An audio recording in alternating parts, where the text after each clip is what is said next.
My husband Aaron left me with $300,000 in debt and ran off with his secretary Veronica, leaving me with nothing but foreclosure notices and bankruptcy papers. As I sat staring at the eviction letter, my business partner Jennifer calmly said, "Don't worry. I already started fixing this."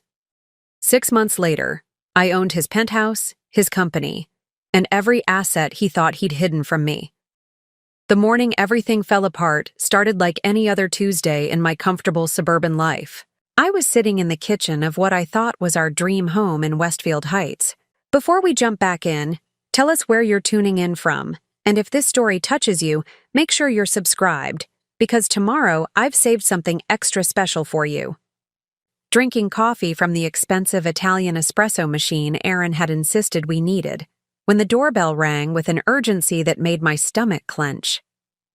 Standing at my front door was a man in a crisp navy suit holding a leather briefcase, his expression serious enough to drain the color from my face before he even spoke. "Mrs. May Richardson?" he asked, though he clearly already knew who I was. "I'm here to serve you with official notice of debt collection proceedings. Your husband, Aaron Richardson, has defaulted on multiple business loans totaling $300,000, and as his spouse, you are legally responsible for these debts." The papers he handed me felt impossibly heavy in my trembling hands. Page after page of legal documents, bank statements, and loan agreements I had never seen before, all bearing Aaron's signature alongside mine. Signatures I definitely didn't remember making. My name was on everything: joint liability, personal guarantees, collateral agreements using our home as security. Every single document made it clear that Aaron had somehow made me responsible for debts I knew nothing about. But that wasn't even the worst part.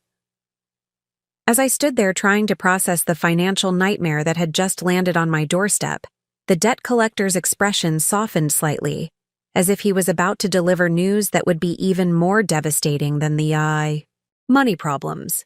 "Ma'am, I'm required to inform you that your husband contacted our office yesterday to notify us of his change of address.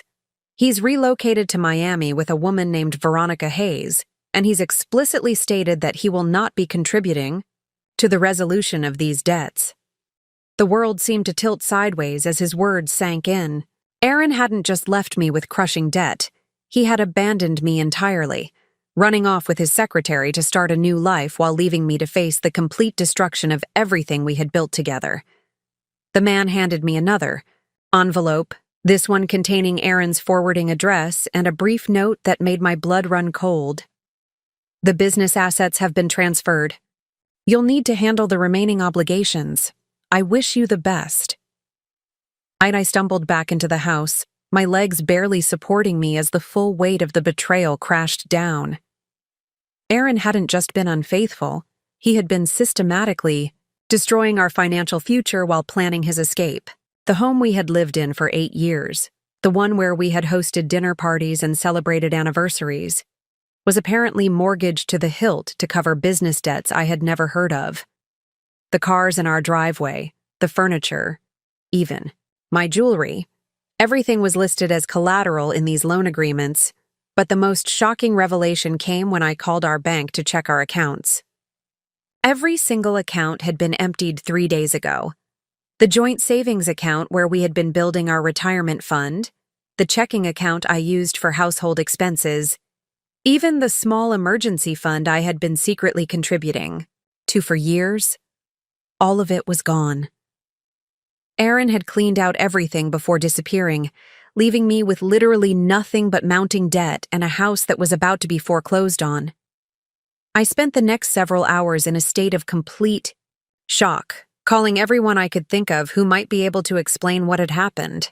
Aaron's office said he had resigned suddenly, effective immediately, with no forwarding contact information. His friends claimed they had no idea where he was or what his plans were. His family acted like they had never heard of any financial problems, though I detected something in his sister's voice that suggested she knew more than she was admitting. The isolation was suffocating. In the span of one morning, I had gone from being a woman with a stable marriage and comfortable life to being completely alone and facing financial ruin. The house felt enormous and empty around me, every room filled with memories of a life that had apparently been built on lies. I couldn't eat, couldn't think clearly, could barely function as the reality of my situation became clearer with each phone call and each document I examined. That's when Jennifer arrived. My business partner in the small consulting firm we had started together 3 years ago walked into my kitchen like she owned the place, took one look at the papers scattered across my counter, and immediately started organizing them into neat piles. Jennifer had always been the more practical one between us, the detail-oriented partner who handled the financial side of our business while I focused on client relationships and creative strategy. "How bad is it?" she asked, her voice calm and matter-of-fact as she began reading through the debt collection notices. I explained everything through tears, the $300,000 in hidden debts, Aaron's escape to Miami with Veronica, the emptied bank accounts, the fact that our home was apparently collateral for business loans I had never approved. I expected her to be as shocked and devastated as I was. Instead, Jennifer just nodded thoughtfully, as if she was processing information she had been expecting to receive. "May," she said quietly, setting down the papers and looking directly into my eyes, "don't worry about any of this. I already started fixing it." The words didn't make sense. How could she have started fixing anything? I had just learned about these problems myself an hour ago. How could Jennifer possibly know what to do about debt collection proceedings and foreclosure notices and hidden business loans? She was my business partner, not a financial attorney or debt specialist. But there was something in her voice, a confidence that was completely at odds with the chaos surrounding us. She wasn't panicked or confused or overwhelmed like I was. If anything, she seemed almost prepared. Like she had been waiting for this conversation. Like she had already thought through what needed to happen next. "Jennifer, what do you mean you started fixing it?" I asked, my voice barely above a whisper. "I just found out about all of this. How could you possibly have known what Aaron was doing?" She smiled then, a small, knowing smile that sent a chill down my spine. "May, there's a lot you don't know about what's been happening. But I promise you, by the time this is over, Aaron is going to regret every single choice he made. Trust me." And in that moment, staring at my business partner who somehow seemed to know more about my husband's betrayal than I did, I realized that the story I thought I was living, the story of a woman destroyed by her husband's abandonment, was only the beginning of something much more complex and much more dangerous than I could have ever imagined. The coffee in my cup had gone cold hours ago, but I couldn't stop staring at Jennifer's face, searching for some explanation of how she could possibly know anything about Aaron's financial schemes. The woman sitting across from me at my kitchen table looked exactly like the business partner I had worked with for 3 years. Same auburn hair pulled back in a practical ponytail, same no-nonsense blazer, same reading glasses perched on her nose as she methodically sorted through legal documents. But the confidence in her voice when she said she had already started fixing it belonged to someone I didn't recognize. "Jennifer, you're scaring me," I said, my voice shaking. "What? Do you mean you started fixing this? I literally just found out about these debts an hour ago. How could you possibly have known what Aaron was doing behind my back?" She looked up from the foreclosure notice she was examining, her expression unreadable. "May, I need you to stay calm and listen to me carefully. Aaron didn't hide this as well as he thought he did. Some of us have been paying attention." The way she said "some of us" made my stomach clench. Who was us? What kind of network was she talking about? I had always thought Jennifer and I were close friends as well as business partners. We had built our consulting firm from nothing, working late nights in her apartment, celebrating our first major client with cheap champagne, supporting each other through the challenges of running a small business. But the woman sitting in my kitchen seemed to know things about my marriage that I didn't know myself. Preparing and narrating this story took us a lot of time, so if you are enjoying it, subscribe to our channel. It means a lot to us. Now back to the story. "I don't understand," I whispered. "Are you saying you knew Aaron was planning to leave me? You knew about the debt and you didn't tell me?"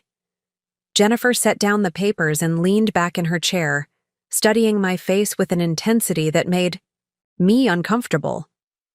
"May, what would you have done if I had come to you 6 months ago and told you that your husband was having an affair with his secretary and systematically destroying your financial future?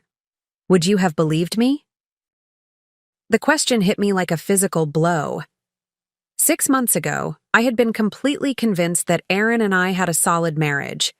Yes, he had been working longer hours, and yes, he had seemed distracted and stressed, but I had attributed that to the pressure of his real estate development business.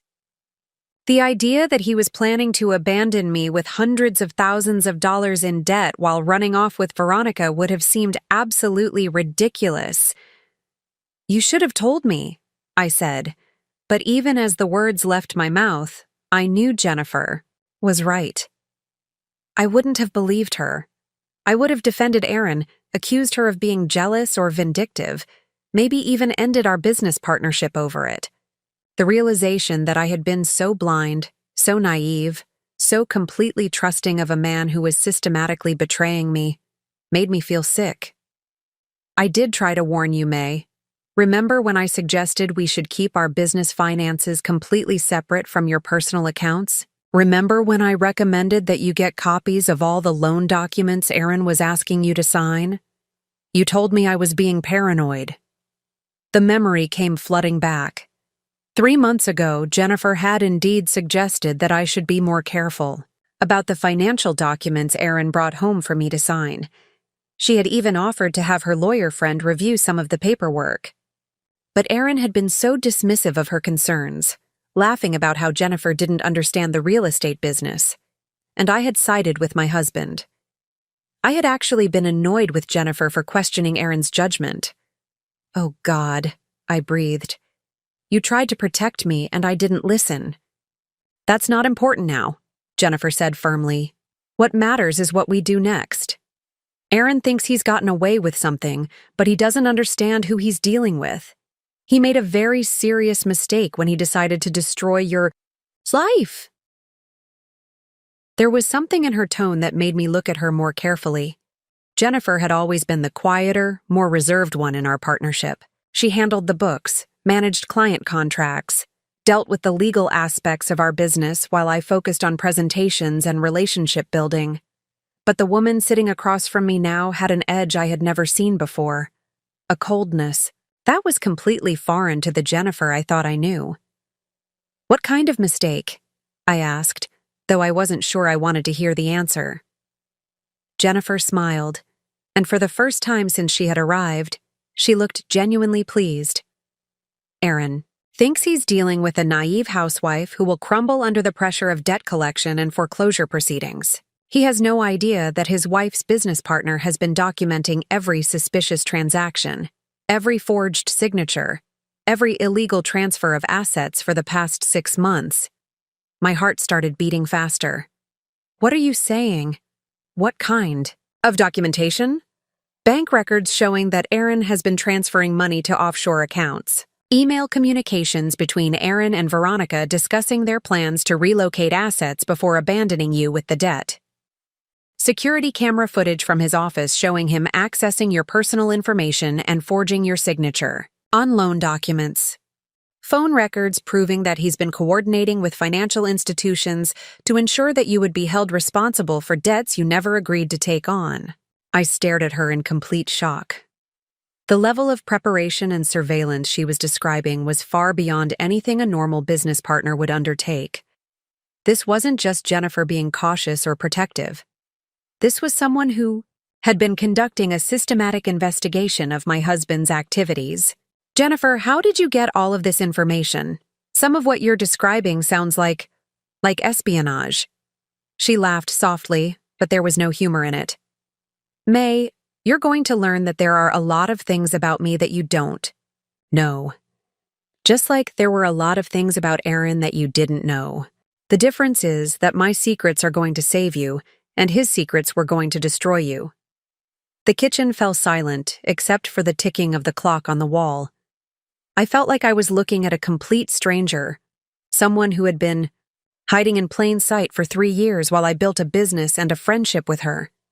The documents scattered across my table suddenly seemed less important than the growing realization that everyone in my life had been keeping secrets from me. "Who are you really, Jennifer?" I asked quietly. She stood up and began gathering the papers into a neat stack. "I'm the person who's going to make sure that Aaron pays for every single thing he's done to you. And May? When I'm finished with him, he's going to wish he had never heard your name." I met Aaron Richardson on what I thought was the luckiest day of my life. It was a rainy Thursday evening in October, and I was running late for a networking event downtown, clutching my portfolio and trying to navigate the crowded hotel lobby in heels that were already giving me blisters. I had just started my freelance marketing consulting business 6 months earlier, and these industry events were my lifeline to potential clients. Even though I dreaded the awkward small talk and forced enthusiasm, I was rushing toward the registration table when I collided directly with a man carrying 2 glasses of wine, sending red liquid splashing across his expensive white shirt. I was mortified, stammering apologies while frantically searching my purse for tissues, but Aaron just laughed. Not the polite, strained laugh of someone trying to hide their annoyance, but genuine amusement that made his whole face light up. "Well, this is definitely the most interesting introduction I've had all week," he said, extending his hand despite the wine stain spreading across his chest. "Aaron Richardson, and you just saved me from having to make small talk with my ex-business partner over there." He was charming in a way that felt effortless, the kind of man who could make everyone in a room feel like they were the most fascinating person he had ever met. Aaron was tall and confident, with the sort of easy smile that suggested he had never encountered a problem he couldn't solve. Within 10 minutes of our collision, he had convinced me to skip the networking event entirely and join him for dinner at a quiet restaurant around the corner. That night, Aaron told me about his real estate development company, Richardson Properties, which he had built from nothing over the past 8 years. He specialized in commercial properties and luxury residential developments, projects that required vision and substantial financial backing. He spoke with the passion of someone who truly loved what he did, describing how he could look at an abandoned warehouse or empty lot and see the potential for something beautiful and profitable. "Most people see problems," he said over our second bottle of wine. "I see opportunities. That's the difference between success and mediocrity in this business." I was completely captivated. Aaron seemed to represent everything I was working toward. In my own career, financial independence, professional respect, the confidence that came from building something significant. When he asked about my consulting business, he listened with genuine interest, asking insightful questions about my strategies and offering suggestions based on his own experience with marketing and client development. Our relationship moved quickly, perhaps too quickly in retrospect. Within 3 months, I was spending most nights at his penthouse apartment overlooking the city. Within 6 months, he was talking about marriage and the life we could build together. Aaron painted a picture of a future that was everything I had dreamed of: a partnership between 2 ambitious professionals, a beautiful home, eventually children, financial security that would allow us to pursue our passions without constantly worrying about money. The proposal came exactly 1 year after our wine-spilling meeting, at the same restaurant where we had shared our first real conversation. Aaron had arranged for a private dining room, complete with candles and roses and a photographer hidden in the corner to capture my surprised reaction. The ring was stunning, a vintage Art Deco setting with a 2-carat diamond that caught the light from every angle. When I said yes, Aaron's smile was so bright and genuine that I felt like the luckiest woman in the world. Our wedding 8 months later was exactly the kind of celebration I had always imagined. Aaron insisted on paying for everything, despite my protests about the expense. The venue was a historic mansion with gardens that looked like something from a fairy tale. My dress was custom designed by a local designer Aaron had discovered, and commissioned specifically for our wedding. 200 guests, including clients, colleagues, and family members, celebrated with us late into the night. Looking back now, I realized there were signs even then that Aaron's financial situation wasn't as stable as he made it appear. The wedding expenses that seemed lavish but manageable to someone in love were actually funded by loans and credit that Aaron had already stretched to their limits. The penthouse apartment that impressed me so much was mortgaged far beyond its value. Even the engagement ring, which I treasured as a symbol of our love, had been purchased with money that didn't really exist. But I didn't see any of that at the time. I saw a successful businessman who was generous with his resources and eager to share his good fortune with the woman he loved. Aaron had a way of making expensive decisions seem practical, of framing financial risks as smart investments. When he suggested that we should buy the house in Westfield Heights just 6 months after our wedding, I trusted his judgment completely. Real estate is the foundation of wealth, he explained, as we toured the 4-bedroom colonial with its updated kitchen and master suite. We're not just buying a house, May. We're making an investment in our future. The monthly mortgage payments were higher than I was comfortable with, but Aaron assured me that his business income could easily cover our expenses. He encouraged me to focus on growing my consulting practice without worrying about our household finances. Let me handle the money side of things, he said. You're brilliant at what you do, and I want you to have the freedom to build something amazing. It seemed like the perfect arrangement. Aaron managed our investments, our insurance, our tax planning, our retirement savings. I focused on my clients and my business, trusting that my husband was building the financial foundation for our life together. When he occasionally brought home loan documents or investment paperwork for me to sign, I barely glanced at them. Aaron explained everything in terms that sounded reasonable and beneficial, and I had no reason to doubt his expertise. Our life fell into a comfortable routine over the next several years.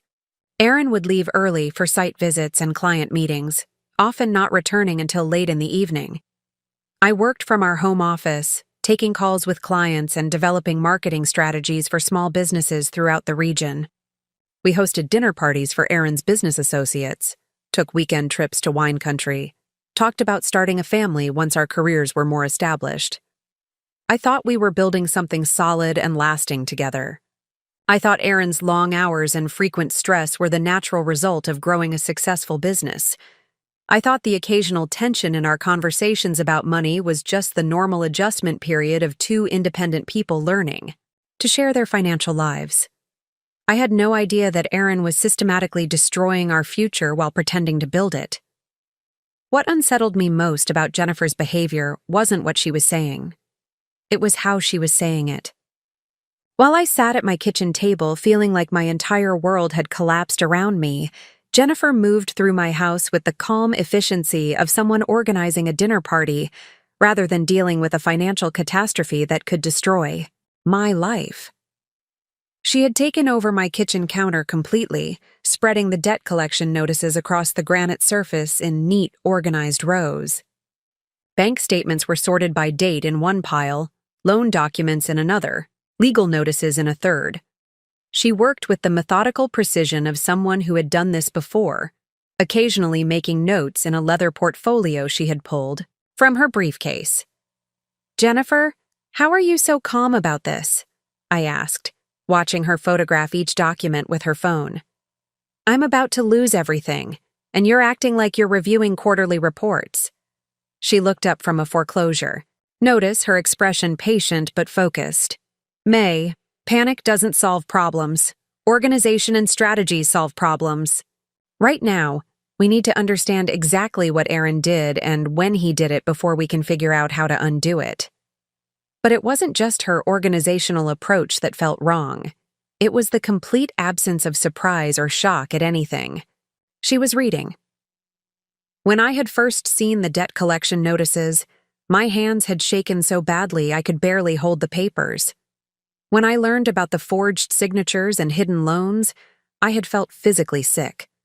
Jennifer, on the other hand, examined each revelation with the detached interest of someone reviewing information she had already suspected. "This loan here," she said, pointing to a document dated 6 months ago. "Aaron used your Social Security number to apply for a $75,000 line of credit against the house. The application shows your signature, but look at the date. You were in Chicago that week for the Morrison client presentation. I know because I drove you to the airport." I stared at the signature that was supposed to be mine. It looked convincing. But Jennifer was right. I had been out of town when this document was allegedly signed. "How do you remember exactly where I was 6 months ago?" "Because I pay attention to details that matter," she replied, already moving on to the next document. "This credit card application was submitted while you were visiting your sister in Portland. This business loan paperwork was filed during your weekend retreat in the mountains with your college friends. Aaron was very systematic about timing these applications when you had solid alibis." The precision of her memory was extraordinary, but also deeply unsettling. Jennifer seemed to have been tracking not just Aaron's suspicious activities, but my whereabouts and schedule with an accuracy that went far beyond normal friendship or business partnership. I tried to remember if I had ever noticed her paying such close attention to my travel plans, but I couldn't recall any obvious signs. "Jennifer, why were you keeping track of my schedule so carefully? That level of detail seems—" I paused, not wanting to sound accusatory but unable to ignore my growing discomfort. "It seems like more than coincidence." She stopped what she was doing and looked at me directly, her expression serious but not defensive. "May, how long have we been business partners?" 3 years. "And in those 3 years, how many times have I been wrong about a potential problem with a client or a contract?" I thought about it. Jennifer had an almost uncanny ability to spot issues before they became serious problems. She had warned me about clients who would be difficult to collect payments from, contracts that had unfavorable terms buried in the fine print, business relationships that would ultimately prove problematic. I had always attributed it to her background in finance and her naturally cautious personality. "You've been right about almost everything," I admitted. "I wasn't just being cautious about Aaron, May. I was being careful because something felt wrong from the beginning. Not wrong enough to prove anything, but wrong enough to make me pay attention." She returned to her document review, but I continued watching her face for any sign of the emotional response I expected from someone discovering that her business partner's husband was a criminal. Jennifer's expression remained focused and analytical, as if she were solving a complex but impersonal puzzle, rather than dealing with a situation that would fundamentally alter the life of someone she claimed to care about. "What felt wrong?" I pressed. "What did you notice that I missed?" Jennifer set down the papers and leaned back in her chair, considering her words carefully. "Aaron asked too many questions about our business finances. Not obvious questions, but subtle inquiries about our client base, our revenue streams, our banking relationships. At first, I thought he was just being a supportive spouse, interested in your success. But the questions became more specific over time." "What kind of specific questions?" "He wanted to know which clients paid the largest invoices, how we structured our contracts, whether we had any major projects that would generate significant cash flow. He also seemed very interested in our business insurance policies and whether we had any assets that could serve as collateral for expansion loans." I felt a chill run down my spine. "You think he was planning to involve our business in his schemes?" "I think Aaron was looking for every possible source of money he could access through you. Our consulting firm would have been the logical next target after he exhausted the equity in your house and your personal credit." The realization hit me like a physical blow. Aaron hadn't just been planning to abandon me with his debts. He had been systematically evaluating every asset and income source in my life to determine how much damage he could inflict before his escape. The business I had built with Jennifer, The clients who trusted us, the professional reputation I had spent years developing. All of it would have been collateral damage in Aaron's financial destruction. Jennifer, if you suspected this, why didn't you confront him directly? Why didn't you demand answers? She smiled then, the same small, knowing smile that had unsettled me earlier. Because confronting Aaron would have forced him to accelerate his timeline. As long as he thought he was operating in secret, I had time to prepare. Prepare for what? To make sure that when Aaron finally showed his true colors, we would be ready to destroy him completely. The certainty in her voice sent another chill through me. Jennifer wasn't just angry about Aaron's betrayal, she was speaking like someone who had been planning a war. The call came at 11:47 p.m., 3 days after Jennifer had taken over my kitchen and my life. I had barely slept since Aaron's abandonment, spending my nights staring at the ceiling and trying to process the magnitude of his betrayal. When my phone buzzed on the nightstand, the name on the screen made my heart skip several beats. Aaron. My hands trembled as I answered. Hello? May. His voice was strained, barely recognizable as the confident, charming man I had married. May, I need you to listen to me very carefully. Something's happened. Something's gone very wrong. I sat up in bed, my pulse racing. After days of silence, after abandoning me with $300,000 in debt and running off with his secretary, Aaron was calling me in the middle of the night, sounding terrified. What are you talking about? What's gone wrong? You're the one who destroyed our life and disappeared. The accounts, he said, his voice cracking. All of them. The offshore accounts, the business holdings, the investment portfolios I moved to the Cayman Islands. They're frozen. Every single one. Someone reported them to the Financial Crimes Division. I didn't understand what he was saying. What offshore accounts? What business holdings? Aaron, I don't know anything about international investments. There was a long pause, and when Aaron spoke again, his voice was barely above a whisper. May, I transferred over $2 million out of the country before I left. Money from the business sales, from the property liquidations, from some other sources. It was supposed to be untouchable. Veronica and I were going to start over here in Miami with enough money to never worry about anything again. The number hit me like a physical blow. $2 million. While I had been sitting in our empty house trying to figure out how to pay for groceries, Aaron had been living in Miami with access to $2 million that he had somehow stolen and hidden offshore. The scope of his betrayal was so much larger than I had even imagined. You stole $2 million?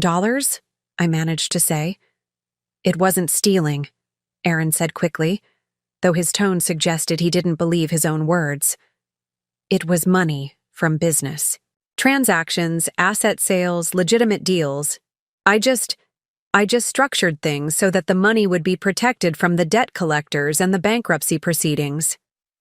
Protected from the creditors you left me to deal with, I said, anger finally cutting through my shock. Protected while I lose our house and our cars and everything we built together. May, that's not important right now. What's important is that someone accessed my financial records. Someone with sophisticated knowledge of international banking and money laundering laws. Someone who knew exactly which agencies to contact and what evidence to provide. This wasn't a random investigation or a routine audit.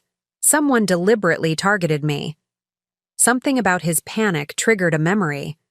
Jennifer's calm confidence, her mysterious knowledge of Aaron's activities, her promise that she had already started fixing our situation. Aaron, when exactly were these accounts frozen? Yesterday morning. The bank called to inform me that all transactions had been suspended pending a federal investigation into suspicious money transfers. May, I'm in serious trouble here. These aren't just civil penalties we're talking about. If they can prove that I used fraudulent documents or moved money illegally, I could be looking at federal charges. I thought about Jennifer sitting in my kitchen, methodically photographing documents and taking notes in her leather portfolio. I thought about her claim that she had been documenting Aaron's activities for months, collecting evidence of forged signatures and illegal asset transfers. "Aaron, who exactly reported you to the Financial Crimes Division?" "I don't know," he said, his voice rising with panic. "The bank won't give me details about who initiated the investigation. But May, whoever did this had access to information that should have been impossible to obtain. Bank records, email communications, security footage from my office, detailed transaction histories going back over a year. This was someone with serious resources and connections." My mind raced. Jennifer had mentioned security camera footage and email communications just days ago. She had claimed to have documentation of Aaron's fraudulent activities, evidence that she had been collecting for months. But the level of access she would have needed to gather that information and then successfully coordinate an international financial investigation was far beyond anything I could have imagined from my business partner. "Aaron, I need to ask you something, and I need you to answer me honestly. Have you ever heard of anyone named Jennifer investigating your business activities?" The silence on the other end of the line stretched for so long that I thought the call had been disconnected. When Aaron finally spoke, his voice was filled with a fear that was deeper than anything I had heard from him yet. "May, how do you know that name?" "Jennifer who?" "Jennifer Walsh, my business partner. The woman I started the consulting firm with 3 years ago. Aaron, you've met her dozens of times. She's been to our house for dinner parties. She was at our wedding." Another long silence, and then Aaron said something that made my blood run cold. "May, I've never met anyone named Jennifer Walsh. I've never heard you mention a business partner by that name. The woman you introduced to me as your business partner was named Amelia Chen. She was quiet, Asian, worked in accounting. I remember her because Veronica didn't like her. The world seemed to tilt sideways. Aaron, that's impossible. Jennifer and I have been working together for 3 years. You've had conversations with her. She recommended the lawyer who reviewed our business contracts. She helped us plan the expansion strategy for the consulting firm. May, I'm telling you, I have never met a woman named Jennifer Walsh. And if she's been investigating my business activities, if she's the one who reported my accounts to the federal authorities, then you need to understand something very important. You're not dealing with a business partner who is trying to protect you. You're dealing with someone who has been running a long-term operation specifically designed to destroy me. My hands were shaking so badly I could barely hold the phone. "What are you saying?" "I'm saying that whoever Jennifer Walsh really is, she's not your friend. And if she had enough information to freeze $2 million in offshore accounts and trigger a federal investigation, then she's not just some consultant who got suspicious about her business partner's husband. She's a professional, May. And you need to get away from her right now." The line went dead, leaving me sitting alone in my dark bedroom, trying to process the impossible reality that the woman who had been helping me for the past 3 days might not be who she claimed to be at all. Didn't sleep for the rest of the night. Aaron's words echoed in my mind like a broken record. I've never met a woman named Jennifer Walsh. It was impossible. It had to be impossible. Aaron was panicking, confused, maybe even lying to manipulate me into helping him somehow. But as I lay in the darkness, fragments of memories began surfacing that I had never questioned before. Jennifer always met our clients at their offices, never at ours. She handled all the contracts and financial paperwork, always insisting that she preferred to work with the legal details herself. When we attended networking events together, she had a habit of stepping away whenever someone wanted to take group photos. She paid for our office rent and business expenses through her own accounts, claiming it was easier for tax purposes. Most unsettling of all, I realized I had never actually seen Jennifer and Aaron in the same room having a conversation. At our dinner parties, she would arrive early to help me prepare and leave before the evening really got started. At business events where spouses were invited, she always had a last-minute excuse. Even at our wedding, now that I thought about I couldn't remember seeing her during the reception, though I was certain she had been there because I had thanked her for the expensive crystal vase she had given us.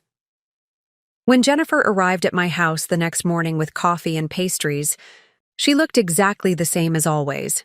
Professional, organized, ready to tackle whatever challenges the day might bring. But for the first time in 3 years, I found myself studying her face for signs of deception, looking for clues about who she really was. "You look terrible," she said, setting the coffee down in front of me. "Didn't you sleep?" "Aaron called me last night," I said, watching her reaction carefully. Jennifer's expression didn't change, but I noticed that she paused for just a fraction of a second before opening her laptop. What did he want? "He said someone reported his offshore accounts to the federal authorities. $2 million in hidden assets have been frozen pending a money laundering investigation." Jennifer nodded thoughtfully, as if this was interesting but not surprising news. "That's faster than I expected." The casual way she said it made my stomach clench.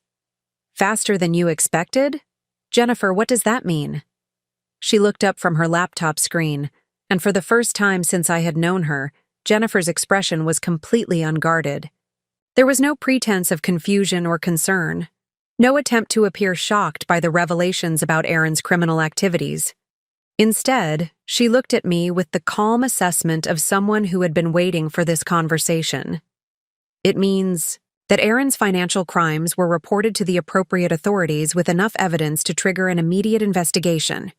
It means that the money he stole and tried to hide offshore is now secured and will eventually be returned to the people he defrauded." "Jennifer, how do you know all of this? How do you know about offshore accounts and federal investigations and money laundering procedures?" She closed the laptop and leaned back in her chair, studying my face with an intensity that made me uncomfortable. "May, what do you know about my background? What do you know about my life before we became business partners?" I tried to think. In 3 years of working closely together, building a business, sharing the stress and excitement of entrepreneurship, what had Jennifer actually told me about herself? I realized with growing alarm that I knew almost nothing concrete about her past. "You said you worked in corporate finance before starting the consulting firm. You mentioned that you had experience with small business accounting and legal compliance. What else?" I searched my memory, but there was surprisingly little. "You said you moved here from the East Coast. You mentioned that you prefer to keep your personal life private. And you never found that strange? In 3 years of partnership, you never questioned why I didn't talk about my family, my previous jobs, my education, my relationships." The truth was, I had found it refreshing. Jennifer's professionalism and discretion had been a relief after previous business relationships where personal drama constantly interfered with work. I had respected her boundaries and appreciated that she respected mine. But now, sitting across from someone who might not be who she claimed to be, those boundaries seemed less like personal preference and more like carefully constructed barriers. "Jennifer, I need you to tell me who you really are." She stood up and walked to the window overlooking my backyard, her back to me as she spoke. "My real name is Jennifer Walsh, so that part was never a lie. But I'm not a former corporate finance manager who decided to start a consulting business. I'm a forensic accountant who specializes in financial fraud investigations, and I work for a federal task force that targets white-collar criminals." The words hit me like a physical blow. "You're a federal agent?" "I'm a consultant who works with federal agencies, state authorities, and private clients to investigate complex financial crimes. I've been tracking Aaron Richardson's activities for over 2 years, long before I met you." My mind raced, trying to process this revelation. "You've been investigating my husband for 2 years? Then why? Why did you become my business partner? Why did you get involved in my life?" Jennifer turned back to face me, and I saw something in her expression that might have been regret. Because Aaron's criminal network was larger and more sophisticated than we initially realized. We needed someone with legitimate access to his personal life, someone who could provide insight into his behavior patterns and financial habits. Someone he trusted completely. The full implications of what she was saying began to dawn on me. You used me. Our friendship, our business partnership, everything we built together. It was all just a way to get closer to Aaron. It started that way, Jennifer said quietly. But it became more complicated than that. You were never supposed to be a target of Aaron's schemes. We thought he was keeping his criminal activities separate from his marriage. When we realized that he was planning to destroy your life as part of his exit strategy, the mission parameters changed. What do you mean the mission parameters changed? Jennifer's expression hardened, and I saw a glimpse of the professional investigator behind the friendly business partner facade. I mean that Aaron Richardson crossed a line when he decided to frame you for his crimes and abandon you to face the consequences. At that point, this stopped being just a financial fraud investigation. It became personal. Personal for who? For me, May. Aaron hurt someone I care about, and I don't let that slide. Jennifer moved to her briefcase and pulled out a thick manila folder I had never seen before. When she opened it on my kitchen table, I found myself looking at photographs, bank records, and documents that made Aaron's $300,000 debt seem like pocket change. The scope of what I was seeing was so vast that I couldn't immediately process it. May, Aaron isn't just a real estate developer who got in over his head with gambling debts, Jennifer said, spreading surveillance photos across the table. He's been running a sophisticated money laundering operation for the past 4 years, using his real estate business as a front to clean money for some very dangerous people. The photographs showed Aaron meeting with men I didn't recognize in parking garages, hotel lobbies, and restaurants. In one image, he was handing a briefcase to a man in an expensive suit outside what appeared to be a construction site. In another, he was sitting at a cafe table with 2 men whose faces were partially obscured by shadows, but whose body language suggested they were not casual business associates. Who are these people? I asked, my voice barely above a whisper.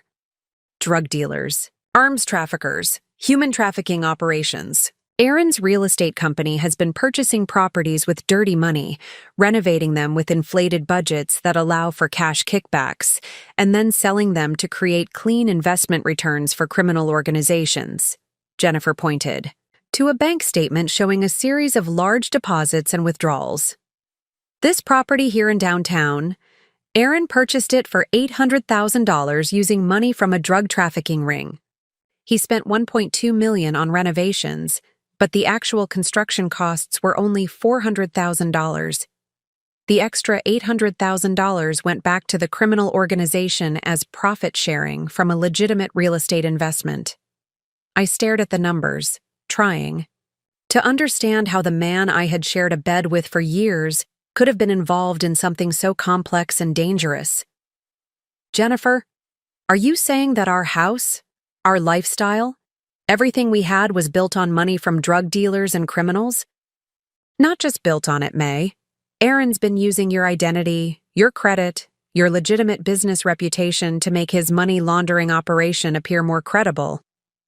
Banks were more willing to approve loans and financing when Aaron could present himself as a stable married man with a successful wife who had her own consulting business. The revelation hit me like a physical blow. I hadn't just been an unknowing victim of Aaron's financial schemes.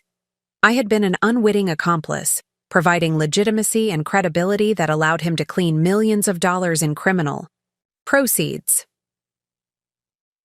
Jennifer spread out a detailed organizational chart that looked like something from a federal law enforcement briefing. The Chen organization that I mentioned earlier, they're not just running human trafficking operations. They control a network of businesses across 3 states that includes massage parlors, restaurants, import companies, and construction firms. Aaron's real estate company was a crucial part of their money laundering infrastructure. She pointed to photographs of businesses I recognized from around the city. This restaurant where we had lunch last month? It's owned by Chen's organization and used to clean money from their trafficking operations.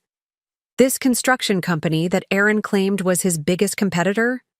They're actually partners in a scheme to inflate building costs and generate cash kickbacks for criminal investors. The people Aaron was working with don't just lose money and walk away when an operation falls apart, Jennifer continued. When their money laundering pipeline gets disrupted, when their financial assets get frozen, they look for someone to blame, and they look for ways to recover their losses. What are you saying? Jennifer pulled out another set of photographs, these showing the exterior of my house from various angles, clearly taken with telephoto lenses from different positions around the neighborhood. Aaron's disappearance wasn't just about escaping debt, May. It was about escaping the people he had been working with. And now that his operation has been exposed and their money has been seized, they're looking for alternative sources of recovery. My blood ran cold as I understood what she was implying. They're coming after me. The house Aaron bought with your signature is worth $600,000. The cars registered in your name, the business assets of your consulting firm, your personal bank. Accounts, from their perspective, these represent partial compensation for the millions of dollars they've lost because of Aaron's exposure. I felt like I was drowning. But I didn't know. I never knew about any of this. I was just trying to build a life with my husband. That won't matter to them, May. These aren't people who care about legal technicalities or innocent spouses. They see assets that were purchased with their money, and they want those assets back. Jennifer showed me a series of phone records. Aaron received 17 calls yesterday from numbers traced to known criminal associates. The calls started an hour after his offshore accounts were frozen. They know he's in Miami, they know about Veronica, and they know that he doesn't have access to their money anymore, so they'll go after him, not me. They'll go after both of you, Aaron for stealing their money and you for benefiting from their investments. In their world, married couples are considered a single financial entity. Jennifer pulled out what appeared to be intercepted text messages and email communications. We've been monitoring communications between several criminal organizations over the past 48 hours. There are active discussions about asset recovery, alternative collection methods, and what they're calling collateral liquidation. What does collateral liquidation mean? It means they're planning to seize everything you own, liquidate it for cash, and use the proceeds to partially compensate themselves for the money Aaron stole. Your house, your cars, your business equipment, your personal belongings. Everything would be sold to recover as much money as possible. The kitchen felt like it was closing in around me. In the span of a week, I had gone from thinking I was the victim of a cheating husband's financial irresponsibility to discovering that I was caught in the middle of a criminal conspiracy involving millions of dollars and people who apparently had no qualms about using violence to recover their losses. Jennifer, what am I supposed to do? How do I protect myself from people like this? She gathered the photographs and documents back into the folder, her expression grim but determined. We make sure they never get the chance to come after you. We make sure that by the time they figure out how to respond to Aaron's betrayal, there's nothing left for them to recover. What do you mean? I mean, we take everything, May. Every asset, every account, every piece of property that Aaron thought he could hide or protect. We expose his entire network, freeze every dollar he has access to, and make sure that when his criminal associates come looking for compensation, Aaron Richardson has absolutely nothing left to give them. Jennifer's phone buzzed with what appeared to be an urgent message. She read it quickly, her expression growing even more serious. May, we're running out of time faster than I anticipated. Intelligence suggests that Chen's organization is planning to make direct contact with you within the next 72 hours. Direct contact? What kind of direct contact?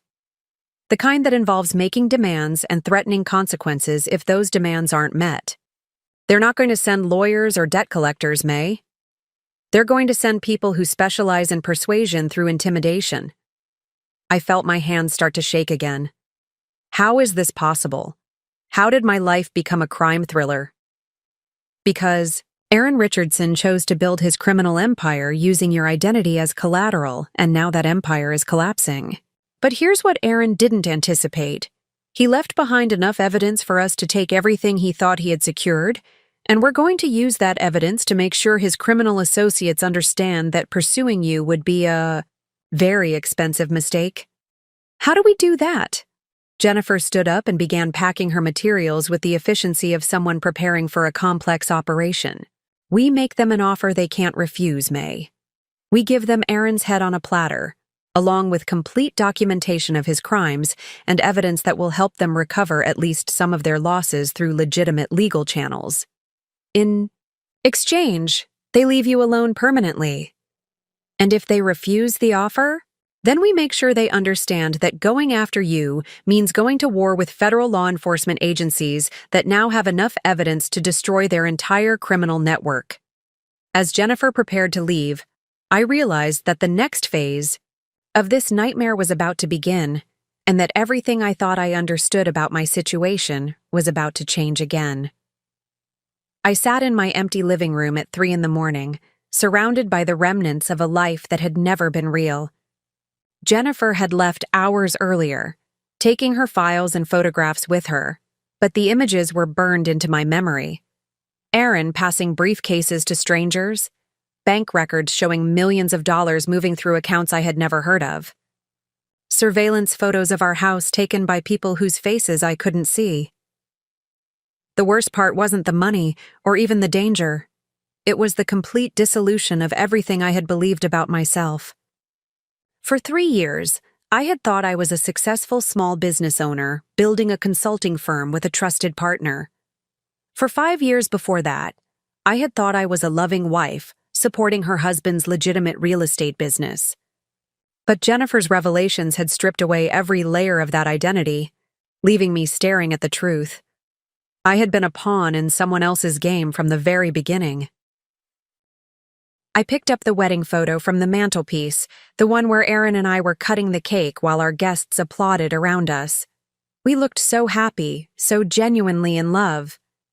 But now I couldn't look at Aaron's smile without wondering what he had been thinking in that moment. Had he already been planning to use me as cover for his criminal activities? Had he married me because he loved me? Or because a wife with a clean record and legitimate business would make his money laundering operation more credible? The questions were eating me alive because I realized I would probably never know the answers. The man in the photograph, the man I had fallen in love with and trusted with my future, might never have existed at all. Every conversation we had shared about our dreams and goals, every intimate moment where he had talked about building a life together, every time he had told me he loved me, all of it was now suspect. I thought about the early days of our relationship, when Aaron had seemed so interested in my business plans and financial situation.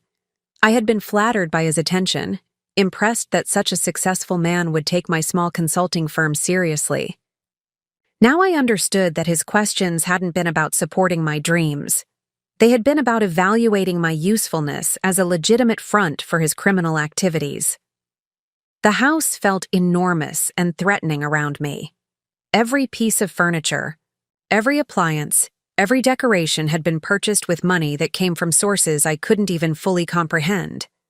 I was sitting in a living room that had been bought with proceeds from drug trafficking, eating off dishes that had been paid for with money from human trafficking operations. The thought made me physically sick.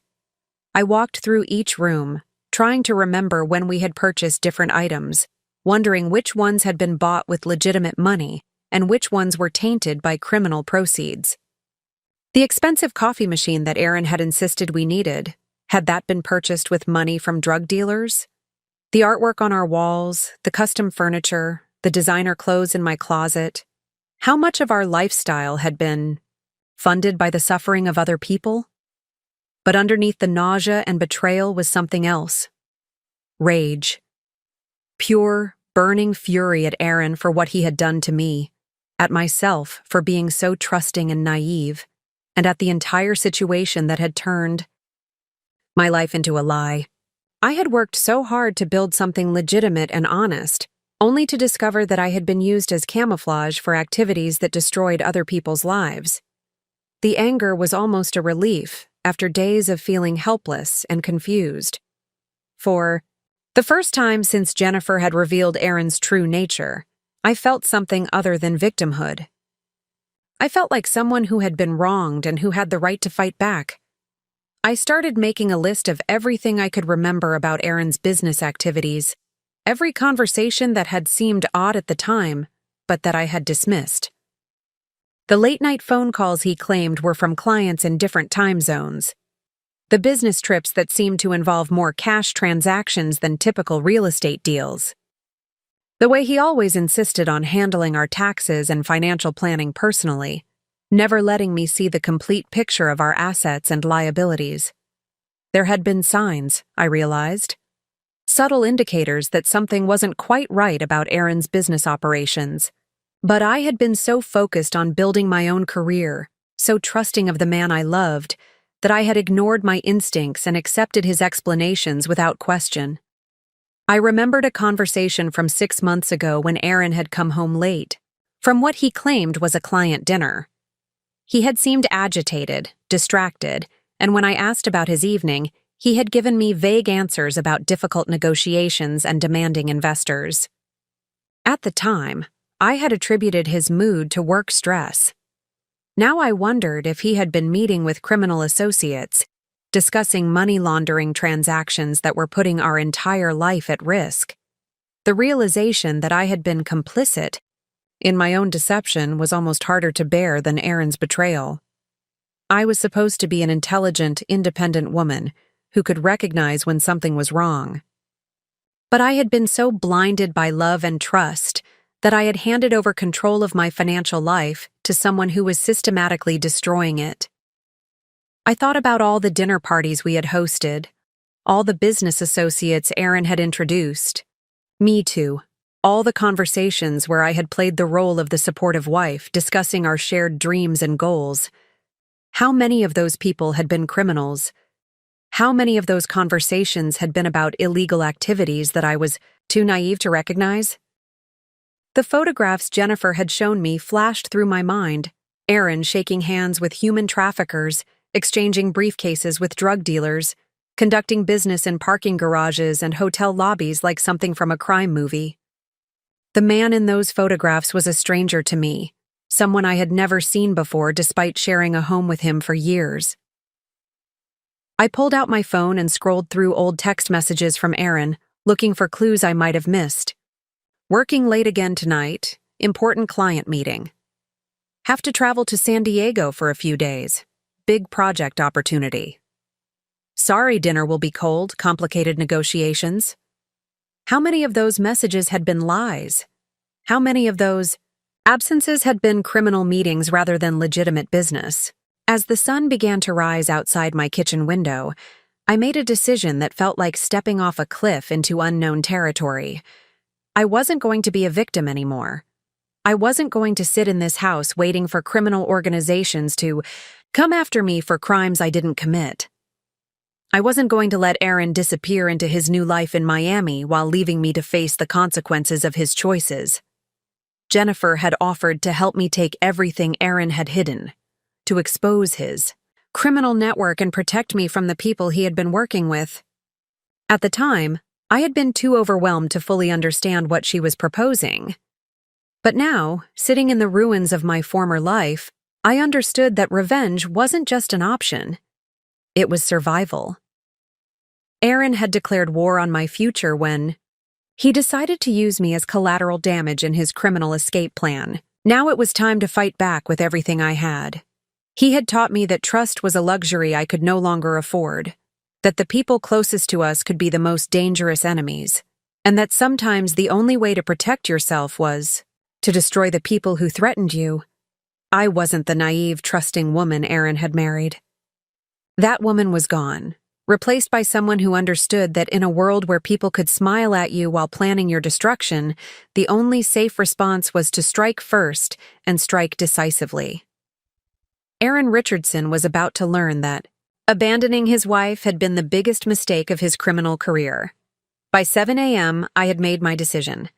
When Jennifer arrived with coffee and her ever-present briefcase, I was waiting for her at the kitchen table with a yellow legal pad covered in notes and questions. "I want to see everything," I said before she could even sit down. "Every file, every photograph, every piece of evidence you've collected about Aaron's activities, and I want to understand exactly how we're going to destroy him." Jennifer studied my face for a moment, and I saw what might have been approval in her expression. "Are you sure you're ready for this, May? Once you see the full scope of what Aaron was involved in, there's no going back to thinking of him as just a cheating husband who made some bad financial decisions. I'm already past that point. Show me." Jennifer opened her briefcase and began pulling out files that were far more extensive than anything she had shown me before. Surveillance photographs dating back over 2 years, bank records from dozens of accounts I had never heard of, email communications between Aaron and people whose names meant nothing to me, but whose business relationships were clearly documented in meticulous detail. "This is Marcus Chen," Jennifer said, pointing to a photograph of Aaron shaking hands with an Asian man in an expensive suit. "He runs a human trafficking operation that brings women from Southeast Asia to work in massage parlors and underground brothels." Aaron laundered approximately $800,000 for Chen's organization over the past 18 months. I stared at the photograph, trying to reconcile the image of my husband conducting business with someone involved in human trafficking. How much money are we talking about in total? Aaron processed approximately $4.2 million through his real estate operations over the past 4 years. His personal profit from these transactions was around $850,000, which explains how he could afford the lifestyle you were living while his legitimate real estate business was actually operating at a loss. Jennifer showed me financial records that painted a picture of systematic deception that was breathtaking in its complexity. Aaron's real estate company had been losing money for years, bleeding cash on failed developments and overextended loans. But the money laundering operations had generated enough profit to not only cover those losses, but to fund the expensive lifestyle that I had thought was evidence of his business success. The penthouse apartment, the luxury cars, the elaborate wedding, the expensive vacations, all of it was paid for with money from criminal organizations, Jennifer explained. Aaron was essentially living on borrowed time, using criminal proceeds to maintain an illusion of success, while his legitimate business collapsed around him. But the most shocking revelation came when Jennifer showed me documents related to our house purchase. May, the down payment for this house came directly from a money laundering transaction involving a drug trafficking operation out of Mexico. Aaron used $150,000 in dirty money to secure the mortgage, then had you sign the loan documents that made you legally responsible for the debt. The implications hit me like a physical blow. So when Aaron abandoned me with the mortgage payments, he was essentially forcing me to pay back money that originally came from drug dealers? Worse than that, the criminal organizations Aaron was working with consider this house to be purchased with their money. From their perspective, they have a legitimate claim to this property as compensation for the money Aaron embezzled when his operation was exposed. Jennifer pulled out a new set of documents that made my hands shake as I read them. Property records, showing that Aaron had been systematically transferring ownership of various assets into shell companies and offshore entities for the past 6 months. Business licenses for companies I had never heard of, all registered under variations of my name and social security number. Aaron didn't just steal money and run away, May. He spent months preparing for his escape by creating a network of fake companies and hidden assets that would make it nearly impossible for law enforcement to recover the stolen funds. And he used your identity to establish many of these entities. What does that mean for me legally? It means that on paper, you appear to be a knowing participant in a multi-million-dollar money laundering scheme. Aaron created documentation that suggests you were aware of and involved in his criminal activities? If federal prosecutors wanted to build a case against you as a co-conspirator, they would have enough evidence to make your life very difficult. I felt the walls closing in around me. But you're a federal investigator. You know I wasn't involved. You can protect me from prosecution." Jennifer's expression grew serious. "I can testify that you were an unwitting victim rather than a willing participant. But the legal system moves slowly, and while your case works its way through the courts, your life would be destroyed. Your assets would be frozen. Your business would collapse. Your reputation would be ruined. Even if you were eventually cleared of criminal charges, you would lose everything." "So what do we do?" Jennifer spread out detailed floor plans and security assessments for multiple locations across the city. "We conduct our own investigation, May. We find every asset Aaron thought he had hidden, document every transaction he made using your forged signatures, and we gather enough evidence to prove that you were a victim rather than a participant." She pointed to photographs of office buildings, storage facilities, and bank branches. "Aaron established accounts and safe deposit boxes at 7 different locations using your identity. He has computers and hard drives stored in private facilities that contain records of every transaction he ever made. Most importantly, he kept detailed records of his communications with the criminal organizations he was working with." "Why would he keep records of criminal activities?" "Insurance. Aaron knew that if his criminal associates ever decided to eliminate him, the only thing protecting him would be evidence that could implicate them in federal crimes. He documented everything, as leverage to ensure his own safety." Jennifer pulled out a tablet showing surveillance footage from various locations. "We know where Aaron stored the evidence, we know how to access the accounts he established using your identity, and we know how to recover the assets he thought he had hidden offshore." "Jennifer, what you're describing sounds like breaking and entering, identity theft, and bank fraud. What I'm describing is recovering property that legally belongs to you from accounts that were fraudulently established using your identity. Aaron forged your signatures to create these accounts and storage arrangements. As the victim of identity theft, you have every right to reclaim what was stolen." She showed me copies of the forged documents Aaron had used to establish his hidden accounts. My signatures on loan applications I had never seen, business licenses for companies I had never authorized, property deeds transferring ownership to shell corporations I had never heard of. "This is our window of opportunity, May. Aaron's criminal associates don't yet know where all the assets are hidden. Law enforcement doesn't yet have enough evidence to seize the offshore accounts. We have maybe 72 hours to recover everything. Aaron stole before other people figure out how to access it themselves. What happens to the money once we recover it?" Legally, recovered assets from criminal activities are typically held as evidence during prosecution and then distributed to victims of the crimes. As the primary victim of Aaron's identity theft and financial fraud, you would have the strongest claim to compensation from any recovered funds. I looked at the surveillance photos, floor plans, and account information spread across my kitchen table. The scope of Aaron's deception was staggering, but so was the opportunity to recover everything he had stolen and ensure that he faced consequences for every crime he had committed. "How do we start?" Jennifer smiled, and I saw the same determination that had carried her through months of unauthorized investigation. "We start by taking back everything Aaron thought he could steal from you, May. And we make sure that when this is over, he has absolutely nothing left." The threat materialized sooner than Jennifer had predicted. At 2:15 p.m. on Thursday, while we were going through Aaron's hidden business records in my home office, my doorbell rang. Through the front window, I could see 2 men in dark suits standing on my porch, their posture suggesting they weren't here for a friendly conversation.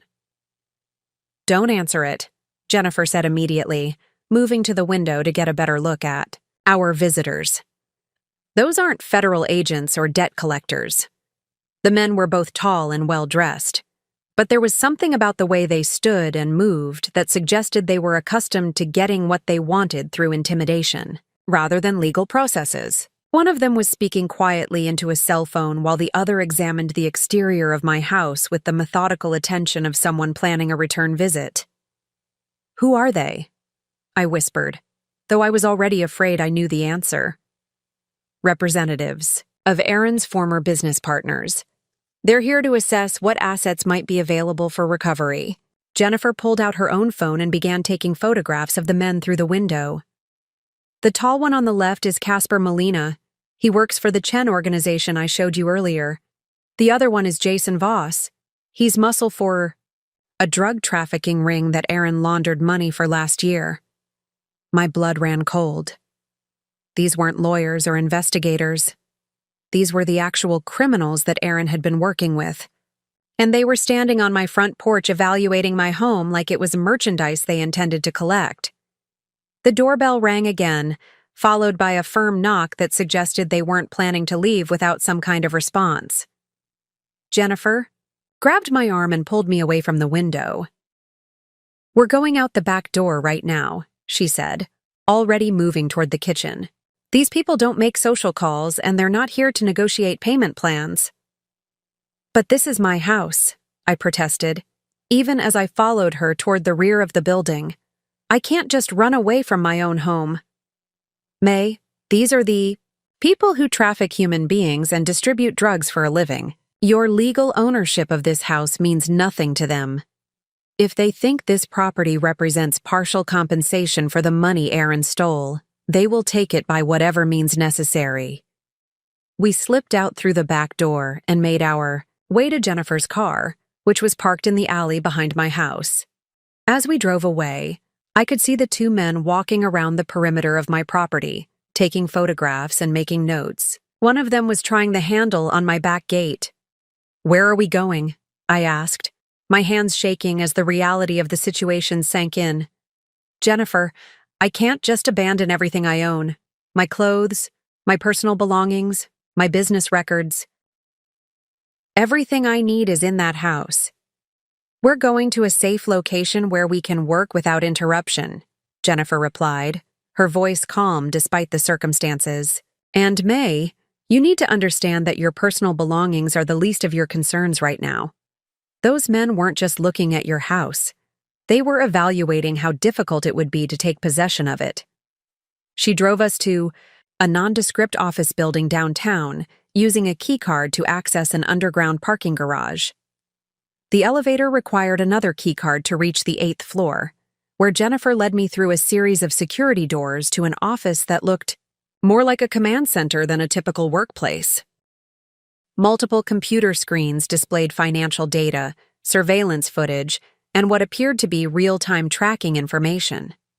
The walls were covered with photographs, maps, and organizational charts that detailed criminal networks across multiple states. This wasn't just an investigation into Aaron's activities. This was the headquarters for a major law enforcement operation. "Jennifer, what is this place?" "Regional headquarters for the Financial Crimes Task Force. This is where we coordinate investigations into money laundering operations, organized crime financial networks, and white-collar criminal conspiracies." She gestured to a conference room where several other people were working at computers and examining documents. "Aaron's case is part of a much larger investigation into criminal money laundering on the West Coast." A man in his 50s approached us, his expression serious but professional. "Jennifer, I assume this is Mrs. Richardson? We need to brief her on the current threat assessment." "May, this is Agent Evans, my supervisor." "Agent Evans, May Richardson has agreed to cooperate fully with our investigation into her husband's criminal activities." Agent Evans led us to a conference table where files and photographs were already laid out. "Mrs. Richardson, we've been monitoring communications between several criminal organizations that were using your husband's services.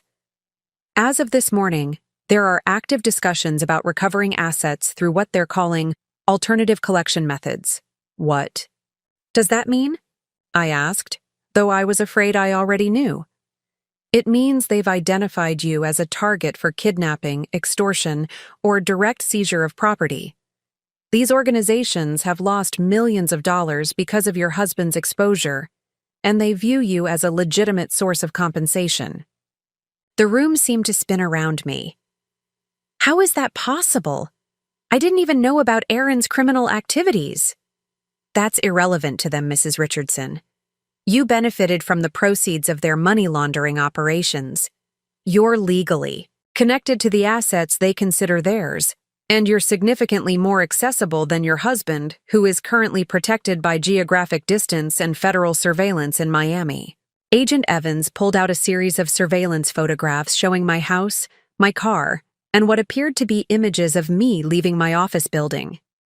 They've been watching you for the past 48 hours, documenting your routines and identifying opportunities for contact. We intercepted communications this morning suggesting that they plan to approach you directly within the next 24 hours. Approach me how? Kidnapping, most likely. They'll demand that you sign over property, deeds, provide access to bank accounts, or arrange for asset transfers as ransom for your release. I felt like I was drowning in a nightmare that kept getting worse. What am I supposed to do? How do I protect myself from people like this? Jennifer leaned forward, her expression determined. We make sure they have nothing to gain by coming. After you, May, we expose their entire operation, freeze all the remaining assets they're hoping to recover, and make it clear that targeting you will only bring more law enforcement attention to their activities. How do we do that? By finishing what we started. By taking everything Aaron has left and making sure these criminal organizations understand that their money is gone forever. Agent Evans spread out a detailed plan across the conference table that looked like something from a military operation. Maps, photographs, and timelines covered every surface, showing locations across 3 states where Aaron had hidden assets and conducted business with his criminal associates. We need to move tonight, Evans explained. Our intelligence suggests that the criminal organizations will attempt to make contact with you tomorrow morning. Once that happens, your safety becomes our primary concern, which limits our ability to pursue Aaron's hidden assets. I stared at the complexity of what they were proposing. What exactly are you asking me to do? Jennifer pointed to a series of photographs showing office buildings, storage facilities, and what appeared to be construction sites. Aaron established shell companies and offshore accounts using your identity and forged signatures. Legally, you have ownership rights to these entities, which means you can access the assets before law enforcement seizure procedures are completed. You want me to steal Aaron's money? We want you to reclaim money that was stolen using your identity, Agent Evans corrected. According to the documentation Aaron created, you're already the legal owner of these assets. We're just asking you to exercise those ownership rights before Aaron's criminal associates realize what's happening. The plan was ambitious and dangerous. I would need to visit 4 different locations across the city, accessing safe deposit boxes, storage units, and business accounts that Aaron had established using my forged signatures. Jennifer and her team would provide surveillance and backup, but I would need to physically present myself as the legitimate account holder to gain access to the hidden assets.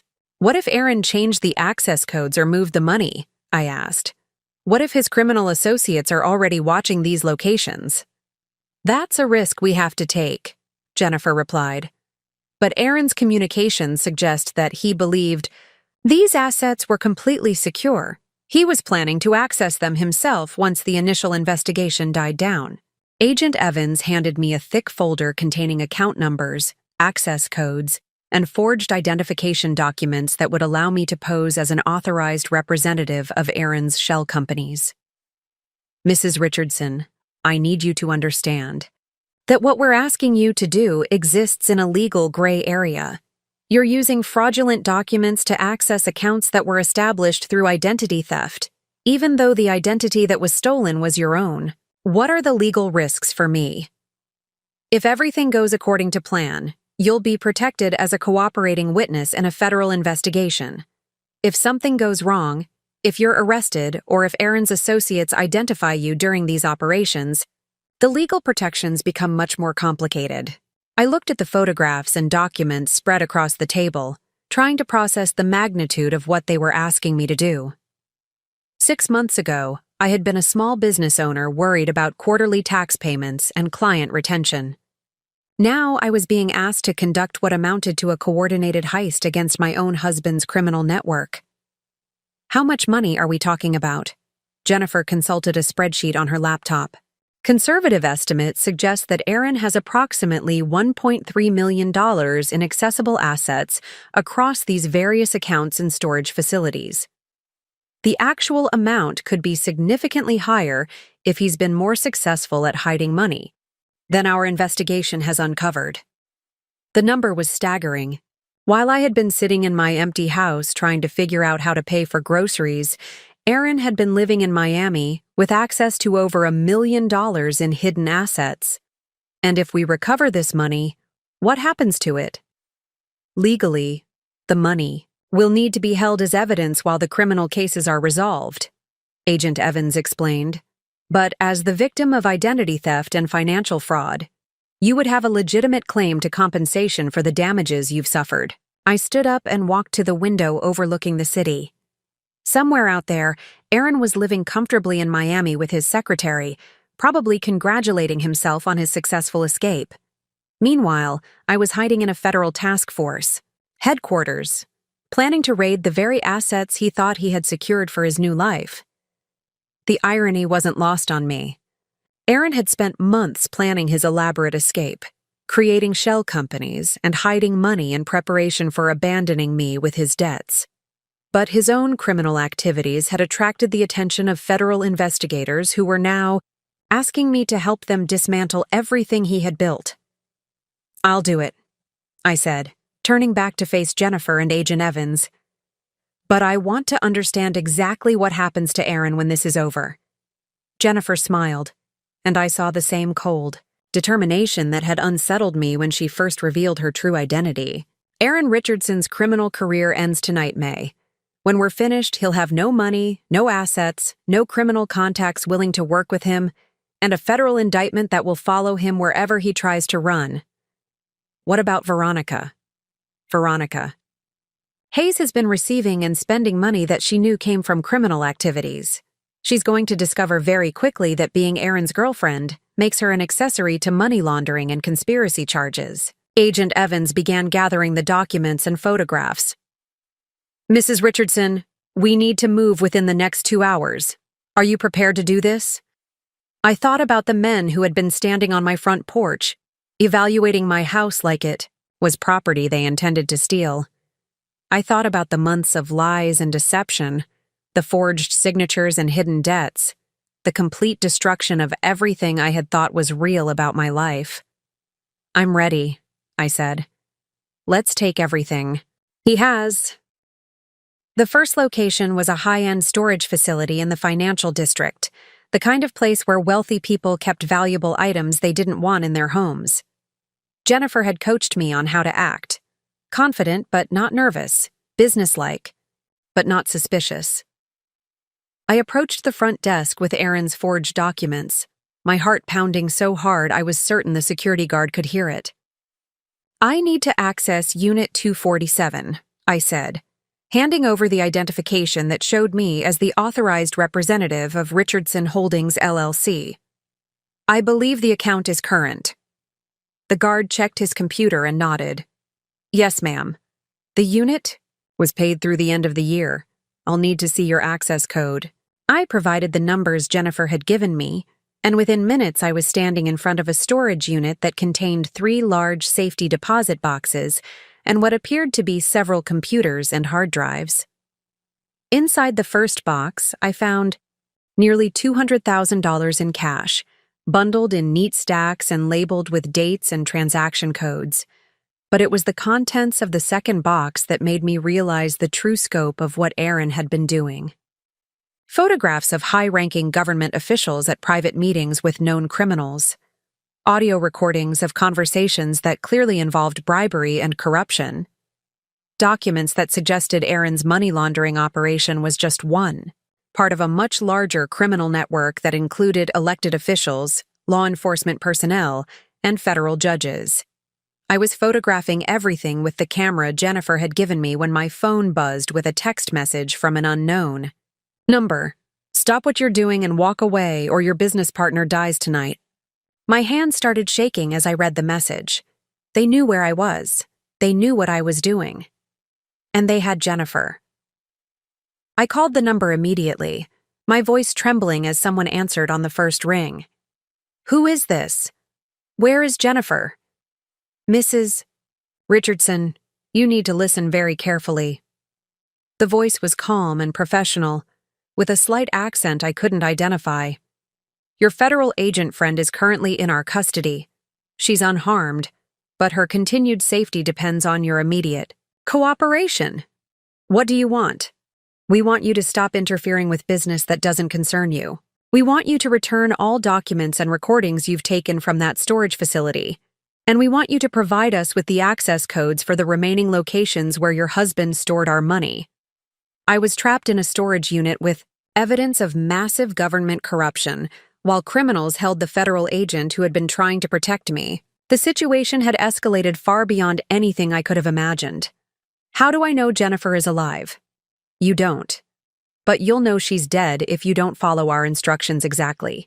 You have 30 minutes to return to your house. Come. Alone, bring everything you've taken, and be prepared to provide us with complete access to your husband's hidden assets. The line went dead, leaving me alone with the most damaging evidence I had ever seen. But as I stood there trying to decide what to do, I heard a sound that made my blood run cold. Footsteps in the hallway outside the storage unit. Someone was coming, and I was trapped with nowhere to run. I quickly stuffed the cash and documents into the bag Jennifer had given me and moved toward the back of the storage unit, hoping to find some way to avoid whoever was approaching. But when the footsteps stopped directly outside my unit, I realized that hiding was pointless. May? Jennifer's voice called softly from the hallway. May, are you in there?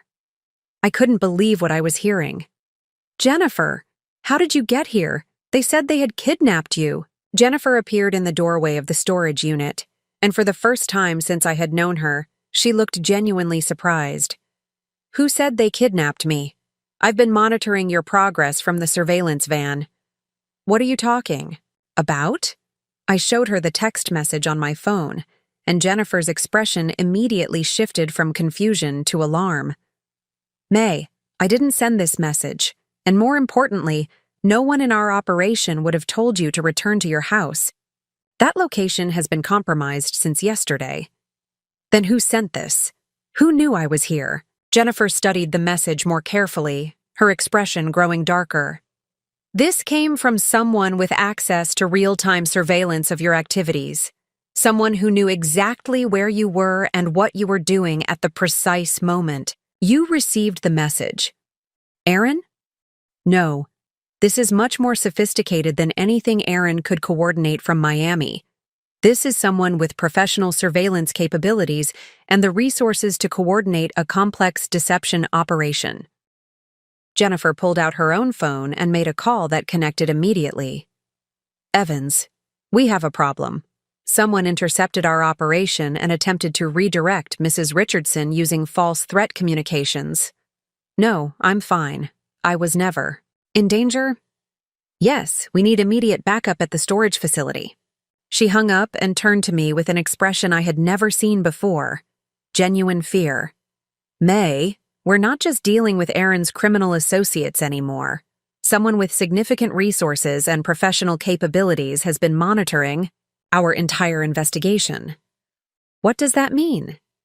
It means we're not the only ones who want Aaron's assets, and whoever else is involved has the capability to intercept federal communications and coordinate sophisticated deception operations. Who would have that kind of capability? Jennifer was already moving toward the exit, grabbing the bag of evidence as she went. Someone who's been planning this operation a lot longer than we have, May.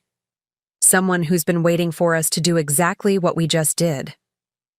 As we left the storage facility, I realized that everything I thought I understood about Aaron's betrayal, Jennifer's investigation, and my own role in this mess was about to change again. We weren't just stealing from Aaron. We were walking into a trap that someone had been setting for months. The backup that Agent Evans promised never arrived. Instead, as Jennifer and I sat in her surveillance van outside the storage facility, her radio crackled with a message that changed everything. All units, Agent Walsh has been compromised. Repeat. Agent Walsh is no longer operating under federal authority.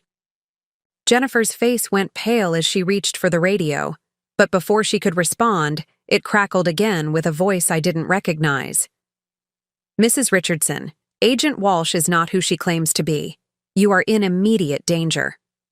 I stared at Jennifer, whose calm, professional demeanor was finally cracking. What is going on? Who is sending these messages? Jennifer set down the radio and turned to face me, and for the first time since I had known her, she looked genuinely vulnerable. May, there's something I haven't told you about why I was really investigating Aaron. What do you mean? The Financial Crimes Task Force never assigned me to investigate Aaron Richardson. I've been tracking him for personal reasons, using federal resources I wasn't authorized to access. The words hit me like a physical blow. Personal reasons? What personal reasons? Jennifer pulled out a photograph from her wallet that showed a young woman who looked remarkably similar to her. This is my sister Amelia. She was one of the women trafficked by Marcus Chen's organization, the same organization that Aaron was laundering money for. I stared at the photograph, trying to process what Jennifer was telling me. Your sister was trafficked? When? What happened to her? Amelia disappeared 3 years ago. She was working as a translator for an import business that was actually a front for Chen's trafficking operation. When she figured out what was really happening and tried to leave, they killed her to prevent her from talking to authorities. Jennifer, I'm so sorry. But what does this have to do with Aaron? Aaron's money laundering operation provided the financial infrastructure that allowed Chen's organization to expand their trafficking business. The real estate transactions Aaron processed included properties that were used as safe houses and brothels. Your husband helped create the system that killed my sister. The revelation recontextualized everything that had happened over the past week. Jennifer's calm confidence, her extensive knowledge of Aaron's activities, her determination to destroy him completely. It wasn't professional dedication to law enforcement. It was personal revenge. So when you became my business partner, when you built a relationship with me, it was all about getting closer to Aaron so you could destroy him? It started that way, Jennifer admitted. But it became more complicated when I realized that Aaron was planning to destroy your life as part of his escape plan. You didn't deserve to be collateral damage in his criminal activities. But you're not really a federal agent. I am a forensic accountant, and I do work with federal agencies on contract. But the investigation into Aaron was never officially authorized. I've been using my legitimate access to federal databases and surveillance resources to conduct an unauthorized operation. The radio crackled again with the unfamiliar voice. Mrs. Richardson, Agent Walsh has been using you to conduct an illegal investigation. Her actions have compromised multiple ongoing federal operations. Jennifer grabbed the radio angrily. Who is this? Identify yourself. This is Agent Casper Morrison, FBI Financial Crimes Division. Agent Walsh, you are ordered to surrender immediately and release Mrs. Richardson from participation in your unauthorized activities. I felt like the ground was shifting beneath me. Again. Jennifer, are you telling me that everything we've done tonight was illegal? That you don't have the authority to recover Aaron's assets? The assets are real, May. Aaron's crimes are real. The evidence we've collected is legitimate. But the methods I've used to gather that evidence and the recovery operation we conducted tonight were not authorized by federal agencies. What does that mean for me legally? Before Jennifer could answer, the van was surrounded by black SUVs with flashing lights. Federal agents in tactical gear were approaching from all directions, weapons drawn but not pointed directly at us. May, I need you to listen to me very carefully, Jennifer said quickly. Everything I told you about Aaron's criminal activities was true. The evidence we collected tonight is real and will be used to prosecute him.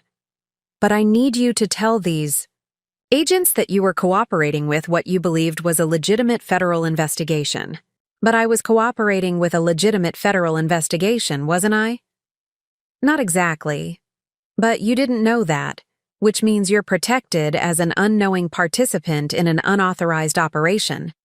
The van door opened, and Agent Morrison approached, with several other agents. He was tall and authoritative, with the bearing of someone accustomed to taking control of complicated situations. "Mrs. Richardson, I'm Agent Morrison. You're not under arrest, but we need to debrief you about Agent Walsh's unauthorized activities and your involvement in tonight's operations. Am I in legal trouble? That depends on what you knew about Agent Walsh's actual authority and when you knew it. If you believed you were cooperating with a legitimate federal investigation, you should be protected from criminal liability." Jennifer was already being escorted to one of the SUVs, but she called back to me. "May, the evidence we collected tonight will still destroy Aaron. He's still going to lose everything, and the criminal organizations he was working with are still going to be exposed. That part hasn't changed." As I was led to another vehicle for questioning, I realized that even Jennifer's revenge operation had been more complex than I understood. Aaron was indeed going to lose everything, but not through the official federal investigation I thought I was participating in. He was going to be destroyed by the sister of one of his victims, using me as an unwitting accomplice in an elaborate personal vendetta. And somehow that felt like exactly the justice Aaron Richardson deserved. 6 months later, I sat in the penthouse, apartment that had once belonged to Aaron, looking out over the city skyline as I reviewed the final documents that would transfer his last remaining assets into my name. The irony wasn't lost on me. The same apartment where Aaron had planned his escape with Veronica was now my home, purchased with the proceeds from the criminal activities that had destroyed both their lives. Agent Morrison had been true to his word about protecting me from criminal liability. The federal investigation had concluded that I was an unwitting victim of both Aaron's financial crimes and Jennifer's unauthorized revenge operation. But the evidence Jennifer had collected during her illegal investigation had provided prosecutors with everything they needed to build an airtight case against Aaron and his criminal associates. Aaron was currently serving an 8-year federal sentence for money laundering, conspiracy, and identity theft. The romantic escape to Miami had lasted exactly 6 weeks before federal agents arrested him and Veronica at their beachfront hotel. Veronica was serving her own 3-year sentence for conspiracy and money laundering, her dreams of a wealthy new life replaced by the reality of a federal prison cell. The criminal organizations Aaron had been working with were systematically dismantled through coordinated federal and state investigations. Marcus Chen, the human trafficking kingpin whose organization had killed Jennifer's sister, was sentenced to life in prison without parole. The other criminals Aaron had laundered money for received sentences ranging from 15 to 25 years. But perhaps the most satisfying outcome was the financial devastation Aaron faced, even after his criminal sentence was complete. Every asset he had tried to hide, every offshore account he thought was secure, every shell company he had created using my forged signatures, all of it had been seized and transferred to me as compensation for the identity theft and financial fraud he had committed. The house in Westfield Heights that he had mortgaged to fund his criminal activities was now mine, free and clear. The luxury cars he had purchased with dirty money were sold, with the proceeds used to pay off the last of the legitimate debts he had left me with. Even his real estate company, once it was cleared of criminal taint, became part of my business portfolio. Jennifer's fate had been more complicated. The FBI had terminated her consulting contracts and referred her case to federal prosecutors for conducting an unauthorized investigation. But the evidence she had collected was so valuable to multiple ongoing criminal cases that prosecutors offered her a plea agreement, probation and community service in exchange for her full cooperation with official investigations. She had accepted the deal and was now working as a legitimate federal consultant again, though under much closer supervision. We still talked occasionally, our conversations awkward but genuine. She had achieved her goal of destroying the criminal network that killed her sister, but the cost had been her career and her freedom to operate as she had before. "I don't regret it," she had told me during our last conversation. Amelia deserved justice, and Aaron's victims deserved to see him lose everything.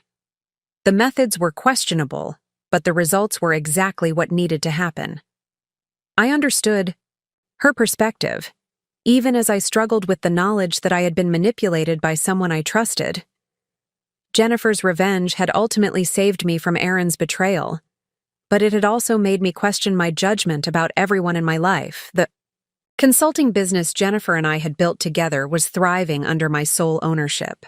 The clients we had developed were loyal and profitable, and the skills I had learned about financial analysis and fraud detection during Jennifer's investigation had made me surprisingly effective at helping other small businesses protect themselves from financial crimes. I had also started a foundation to help victims of financial fraud and identity theft, using part of Aaron's recovered assets to provide legal assistance and financial counseling to people who had been victimized by schemes similar to what Aaron had perpetrated. It felt like a way to transform the damage Aaron had caused into something that could help others avoid similar devastation. But the most significant change was internal. The naive trust I had once placed in the people closest to me was gone, replaced by a careful, analytical approach to relationships and business dealings. I verified everything, questioned every financial document, and maintained independent access to all aspects of my financial life. Some might call it paranoia, but I preferred to think of it as education. Aaron had taught me that the people we trust most completely are often the ones with the greatest opportunity to betray us. Jennifer had taught me that even people with good intentions can manipulate us for their own purposes. Both lessons had been painful, but invaluable. The woman who had cried over debt collection notices in her empty kitchen 6 months ago was gone, replaced by someone who understood that financial security required constant vigilance and that trust was a luxury that had to be earned rather than given freely. I raised my coffee cup in a toast to the city spread out below me. To Aaron Richardson, I said aloud, who taught me that the best revenge is living well with everything he thought he could take from me. The view from his former penthouse was spectacular, and it was all mine. The call came on a Tuesday morning, exactly 6 months and 3 days after Aaron's sentencing. I was in my new office, the one I had established in the penthouse that overlooked the same city where Aaron had once conducted his criminal meetings, when my phone rang with a number I didn't recognize. Ms. Richardson? The voice was unfamiliar, professional, with a slight accent that made me immediately cautious. My name is Evan Blackwood. I represent certain business interests that were affected by your former husband's legal difficulties. I felt the familiar chill that had become my automatic response to unexpected calls from strangers. What kind of business interests, Mr. Blackwood? The kind that prefer to resolve financial discrepancies through private negotiation rather than public legal proceedings. I believe you recovered certain assets that may not have been entirely your husband's to lose. My hand tightened on the phone.